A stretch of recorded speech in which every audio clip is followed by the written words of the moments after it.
तो आइए आज के इस खास चर्चा की शुरुआत करते हैं। इस विश्लेषण में आपका स्वागत है। आज हम एक ऐसी उलझन पर बात करने वाले हैं जिससे हम में से शायद हर किसी का कभी न कभी वास्ता पड़ा है। होता है ना ऐसा कि हमने पूरे जोश के साथ कोई नया लक्ष्य तय किया, लेकिन कुछ ही दिनों में वो सारा जोश ठंडा पड़ गया और हम बीच में ही रुक गए। आज हम नेपोलियन हिल के उन बेहद असरदार सिद्धांतों को डिकोड करने जा रहे हैं जो हमें बताएंगे कि आखिर ऐसा होता क्यों है और हम अपने इस भटकते हुए मन को कैसे कंट्रोल कर सकते हैं। अब जरा इस सच्चाई पर गौर कीजिए। ये थोड़ी कड़वी लग सकती है, लेकिन सच है। दुनिया के लगभग 97% लोग अपनी पूरी जिंदगी सिर्फ और सिर्फ बहाने बनाने में निकाल देते हैं। कल से पक्का शुरू करूंगा और बस यहीं उनके सपनों पर ब्रेक लग जाता है। लेकिन दूसरी तरफ ये जो छोटा सा 3% का हिस्सा है ना, ये उन चुनिंदा लोगों का है जो खामोशी से डटे रहते हैं और अपनी कामयाबी की पक्की इमारत खड़ी करते हैं। वो भीड़ के पीछे नहीं भागते। तो सोचने वाली बात यह है कि आखिर ये 3% लोग ऐसा क्या जानते हैं जो बाकी 97% को नहीं पता। यहीं पर हम अक्सर मात खा जाते हैं। शुरुआत में जो मोटिवेशन मिलता है ना, वो दरअसल एक डोपामाइन हिट की तरह है। कोई मोटिवेशनल बात सुनी और लगा कि बस आज ही पूरी दुनिया बदल देंगे।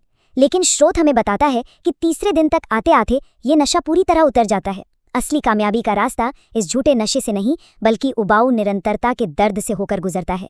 जी हाँ, बोरिंग कंसिस्टेंसी। जब आपका दिमाग चीख चीख कर कह रहा हो कि आज रहने देते हैं, तब भी काम करना। वो 3% लोग इसी दर्द को अपनी ताकत बनाते हैं।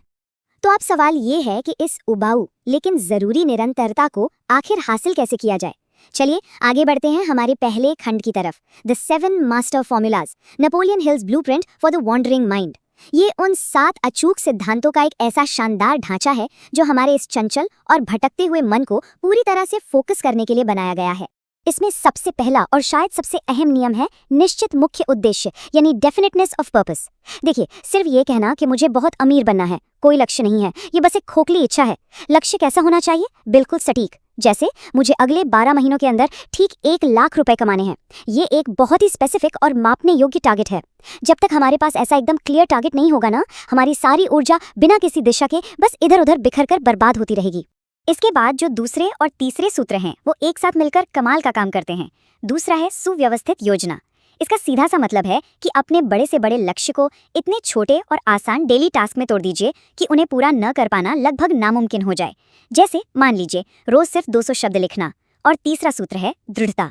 असफलता को कभी भी फुल स्टॉप मत मानिए। इसे एक बहुत ही सख्त टीचर की तरह देखिए जो आपको मजबूत बना रहा है। हिल का मानना है कि दृढ़ता हमारे चरित्र को फौलाद की तरह मजबूत कर देती है। अब आते हैं चौथे फॉर्मूले पर, जो है द मास्टरमाइंड ग्रुप। ये बहुत ही दिलचस्प कॉन्सेप्ट है। जब 2 या 2 से ज्यादा दिमाग किसी एक ही मकसद के लिए साथ मिलकर काम करते हैं, तो एक तीसरी बिल्कुल अदृश्य लेकिन बेहद शक्तिशाली ऊर्जा पैदा होती है। देखिए, अकेले सब कुछ करने की कोशिश करना कोई बहुत समझदारी की बात नहीं है। महानता हासिल करने के लिए ऐसे लोगों के साथ जुड़ना बहुत जरूरी है जो आपको हमेशा आगे बढ़ने के लिए प्रेरित करें और जो अपने अपने क्षेत्र में आपसे बेहतर हों। बाकी बचे 3 सूत्र भी उतने ही पावरफुल हैं। सबसे पहले अपने अवचेतन मन यानी सबकॉन्शियस को प्रोग्राम करना। मतलब रोज रात को सोने से पहले अपने लक्ष्यों को ऐसे विजुअलाइज करना जैसे वो सच हो चुके हों। दूसरा, फैसले बहुत जल्दी लेना और उन्हें बदलना बहुत धीरे। याद रखिए, टाल मटोल हमारे समय का सबसे बड़ा दुश्मन है। और आखिर में जो ओवर थिंकिंग की बीमारी है ना, उसका एक ही पक्का इलाज है, तुरंत एक्शन लेना। जैसे ही हम पहला कदम उठाते हैं, हमारा आधा डर वही खत्म हो जाता है।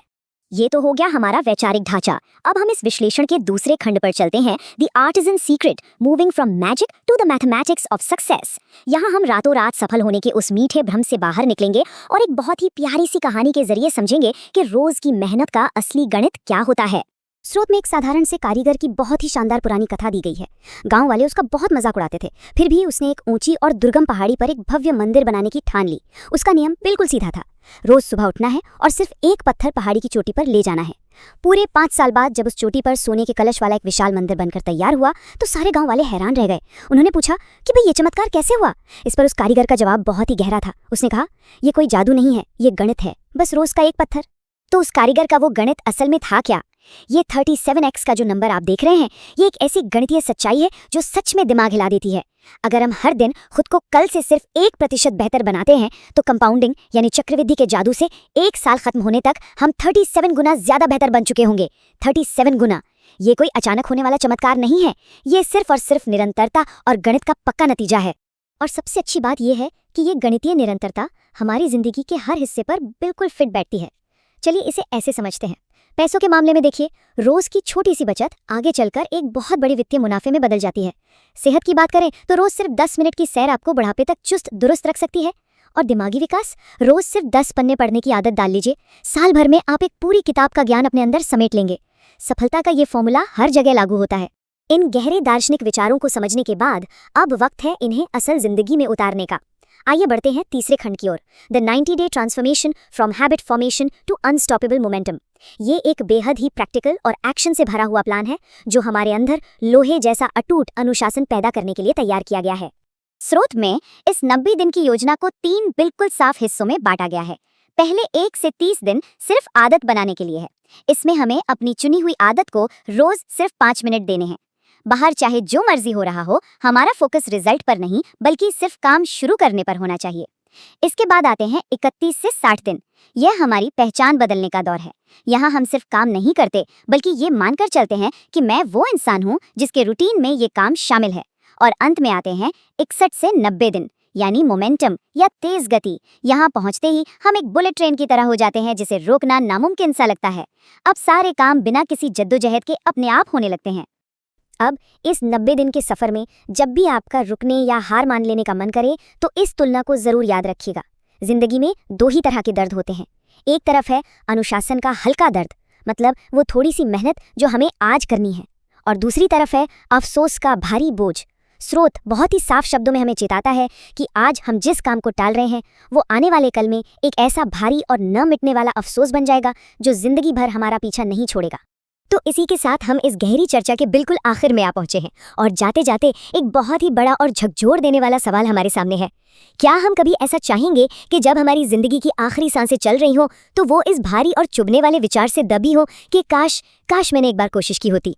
क्या हम अपने अंदर की उस असीम शक्ति को यूं ही बर्बाद होने देंगे, या फिर आज ही अभी अपने भविष्य के उस भव्य मंदिर का पहला पत्थर उठाने का फैसला करेंगे? याद रखिएगा, इतिहास उन्हें कभी याद नहीं रखता जो सिर्फ शुरुआत करते हैं। इतिहास हमेशा उन्हें याद रखता है जो चीजों को अंजाम तक पहुंचाते हैं। इस पर बहुत गहराई से विचार कीजिएगा। इस विश्लेषण में हमारे साथ जुड़े रहने के लिए आपका बहुत बहुत धन्यवाद।